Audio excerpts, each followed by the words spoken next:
and Winx is rounding them up, coming right around the field. Kluger takes an inside run. She's gone for home already, Winx. She beats off Hartnell. Kluger going up the inside. Happy Clubber can't go on. Winx is 2 lengths clear. Kluger sticks on. Then came Hartnell, but she's well clear, Winx, inside the final 100 metres. Today we farewell an Australian icon, the greatest of all time. Winx wins a third. Queen Elizabeth beats Kluger. All right, here we go. Day late and $1 short with this video. I apologize. I was absolutely spent from staying up until 2 in the morning and watching crappy harness racing on TVG for 2 hours. That's one thing that I hate about living on the East Coast, and it's for any kind of sport, that you end up being up until past 1 in the morning for any of these big sporting events, even stuff like the World Series and the Super Bowl. But I will say, staying up until 2 in the morning and dealing with crappy harness racing on TVG was very worth it, because we got to see an absolute legend go out a winner. That's the way that it should have happened. Winx did it like she's done just about every other race she's ever won. And that's come from behind at the top of the stretch and just run by every horse. And she doesn't have big strides either. It's not her big strides, it's the fact that she takes so many of them. Like, you can even see it. You don't even have to slow it down. You can just see that she's moving faster than the other horses. And it's not because she's taking long strides.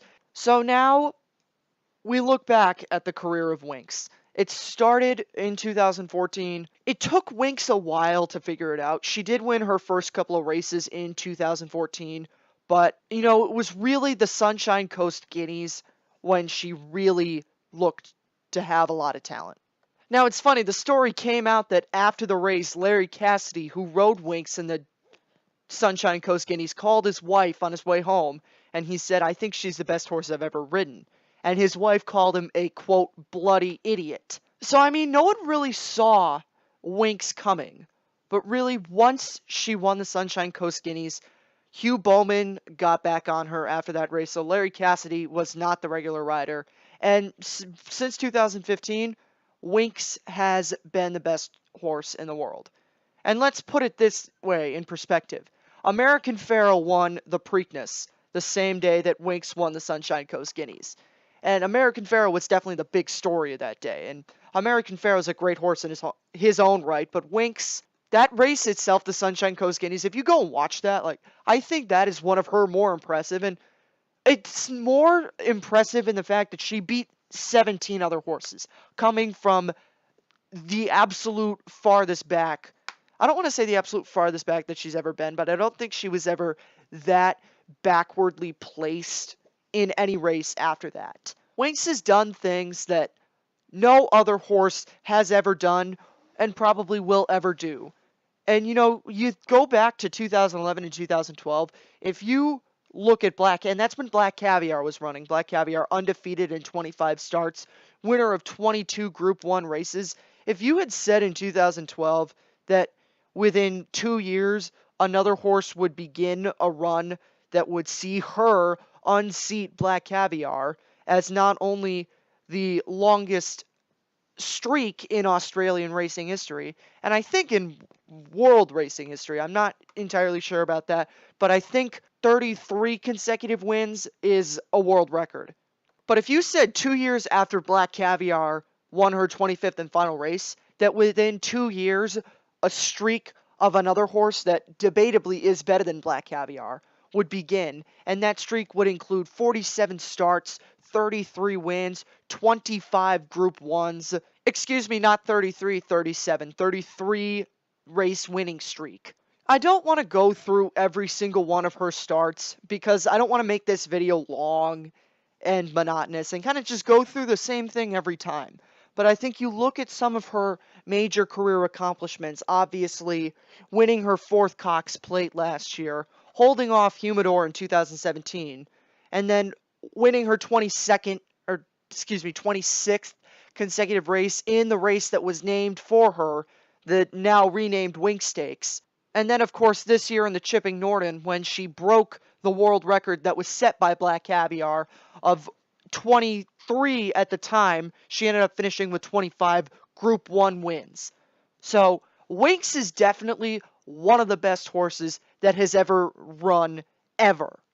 And here's the topic, and we're never going to be able to avoid this. Here's the topic that is eventually going to come around when you're discussing Winx and comparing her with the all-time greats in the world. That question is, where does Winx stack up against the other horses, and how good is she really? And inevitably, that conversation is going to bring up the fact that she never left Australia. In 5 years of racing, she did not once leave Australia. And that is something that a lot of people have been saying about her.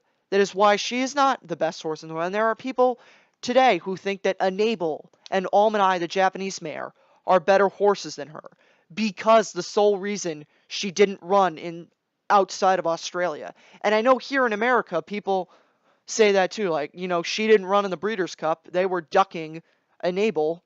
And Enable's a better horse than her because Enable actually had Enable's owners, had the strength to run her in races outside of England and France and Europe. They brought her across the ocean to America for the Breeders' Cup. And Almond was sent to Dubai for the Dubai Turf. And I understand that sentiment with people because I understand, it doesn't look good when you're not running against the best horses in the world. And two of the other best grassed horses in the world are Almond and Enable. And I have a 4-word response to those people who say that Winx cannot be considered the best horse or a top 5, top 10, top racehorse in history because she didn't run outside of Australia. That's a bullcrap take. I was on Twitter and I tweeted at Jeremy Ballin and I asked him, do you think she's the greatest horse ever? And I had just tweeted that Winx is the greatest racehorse ever. And I will admit now, looking back on that, I was kind of just caught up in the fact that Winx is such a good horse and she won her 33rd consecutive race and everything. Do I think that she's the best horse in the world? No. Or not the world, the best horse in history. I don't think so. I will back off that take. But I will say Winx is the best horse that I've seen personally because I did not see Frankel and I did not see Black Caviar and I have not seen Man of War. None of us alive have ever seen Man of War. Well, besides the grainy couple of race footage, but really we have not seen the real Man of War. But I think Winx is a top 10 horse in racing history, and I'm not going to give you that list right now because I really don't have it off the top of my head, but I will say the only 2 horses that I will listen to arguments significantly that horse is better than Winx are Frankel and Black Caviar, and maybe possibly Man of War, but I will listen to people who say that Frankel and Black Caviar are better than Winx. And I had one person on Twitter say to me, she's not in my top 50. You can take that take and you can just go away with it because that's awful. Winx is obviously a top 10 horse. Maybe top 10 is pushing it in some respects, but top 20, no doubt. Absolutely no doubt. So she's not in my top 50. You can go away with that. Have fun with your America only mindset or your Breeders' Cup only mindset because that's something that a lot of people, especially in the United States, have. The Breeders' Cup is the premier event in the sport. And, it certainly is a very, very prestigious event. It's $1 million races across the board. The best horses have traditionally come to the Breeders' Cup and settled things there. But it doesn't necessarily mean that the Breeders' Cup is the be-all and the end-all. And the owners of Winx did what people in America too often do not do. They did what was best for the horse. And they judged that it would not be good for her to go to Royal Ascot or to go to the Breeders' Cup and take a trip from Australia to there. So credit to them for knowing their horse enough to make that decision. I'll use this example. Take a pitcher. You have a AAA baseball player who's a pitcher. He throws 3 perfect games in AAA, but every time he gets brought up to the majors, he gets shelled. Just because he's not a good major league pitcher doesn't mean that those accomplishments mean nothing. And he might be one of the greatest AAA pitchers ever. Now, that's not the greatest comparison because Winx is far better than most of the horses in the world, and a AAA baseball pitcher is in AAA for a reason. And I think if Winx had run against Enable in the Breeders' Cup, she would have beaten Enable. But we'll never know because Winx did not make it to the Breeders' Cup. But I do love this one thing, and I forget what website I saw this on, but it was some person said that Winx's racing career is longer than Enable's been alive. Now, that's not the most accurate because Enable was born in 2014, but I love just the sass that person put into it. And the last thing that I'm going to say about Winx, and this is an indictment on the American racing industry, it's a lot easier for people like Winx united a country around her. And this is the big problem with American horse racing. And what I don't want to say it turns people away from it, but it may prevent people from getting deeply invested in it because every year the horses change. Most of the time the great horses will run 1, 2, at the most 3. If you're very lucky, you'll get 4 seasons out of a really top contender. But at this point in time, you're not getting 4 years. California Chrome was a complete outlier. You got 2013, 14, 15, 16, and 1 race in 2017 out of him. That is not the case usually. You have horses that it's when can we get them retired and when can we get them to the breeding shed. That's what it is with the great horses. That's what it was with Justify, and to a lesser extent, but still with American Pharoah, it was how quickly can we get him off the racetrack. Although I do think the Zayats went about his retirement much better than Windstar Farm did, because they did let American Pharoah do stuff after the Belmont Stakes. But the thing that's hard about, I don't want to say it's hard about attracting people, because the Kentucky Derby is on every year, and that is one of the most watched sporting events in the country. But every year it's different horses. And with football, basketball, baseball, hockey, whatever sport you watch, the stars, you can get around them, and they stay for 10, 15 years. In horse racing, it's, American Pharoah runs, and then he's gone. And then you get Nyquist, and then Nyquist is gone. And then you get Always Dreaming, and Always Dreaming is gone. And then you get Justify, and then Justify is gone. And it just keeps going on and on and on. And it's different with Winx because Winx has been running for so long, and people know Winx, and they know her competition too.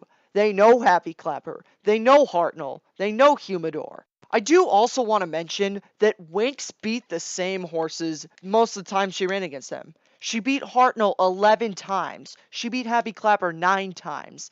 And I think she beat Humidor a few times too. But that just shows how good Winx is. The same horses tried her each time, and they definitely improved with each time they ran too. But Winx is just so much better that she beat them.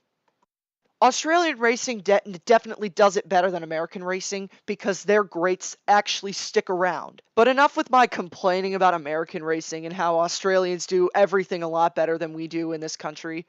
Winx is an all-time great racehorse, and I'm disappointed that I didn't get to cover her more, but I'm glad that I got to cover her for the 4 races that she ran this year. And there was a rumor that she is going to run at Royal Ascot. I have no idea if that holds any water to it, and I really don't care. I don't think that you should do that because you went out in front of your home country, you made a whole big deal about it, and then you just bring her out for Royal Ascot. If you were going to do that, you should have said at the beginning of the season, we're going to go to Royal Ascot and then call it quits. Now, I did say in the first time when I talked about her that I was hoping that maybe they would go to the Breeders' Cup because they weren't planning on coming back to Australia. That is most likely not going to happen. If it does, that's great. But, Winx is still great regardless of whether she runs at Royal Ascot. And that's the point that I'm trying to make by this whole thing, is that it doesn't really matter where she goes, Frankel never ran in the Breeders' Cup, and we don't take that away from him. Black Caviar never ran in the Breeders' Cup either. So it doesn't matter. The world does not revolve around the United States of America or Royal Ascot. So that's it. I'm going to put Winx aside right now. I will address it on the podcast on Tuesday, but Winx, the parting words are Winx is an all-time great racehorse. Don't kid yourself on that. I will see you guys tomorrow with the video on why I don't think Omaha Beach is going to win the Kentucky Derby, and then I will see you on Tuesday for episode 11 of the podcast. Thank you for watching. Remember to subscribe on Instagram, Twitter, and subscribe to the podcast anywhere where podcasts are found. You can get those links in the channel description. Have a good week. The 500 metres, Ecuador coming off the fence, giving Fox Play a bit of room. Then Harper's Choice, Red Excitement. Winx gets to the outside, 6 or 7 off the lead. Fox Play, the stablemate to Winx, makes the run on the fence, goes up to join Ecuador. Red Excitement, Winx is 4 lengths away. She's cutting loose now. Fox Play in the front from Ecuador. Winx is down the outside. It's going to get desperate. Winx is going to Fox Play. Winx dives.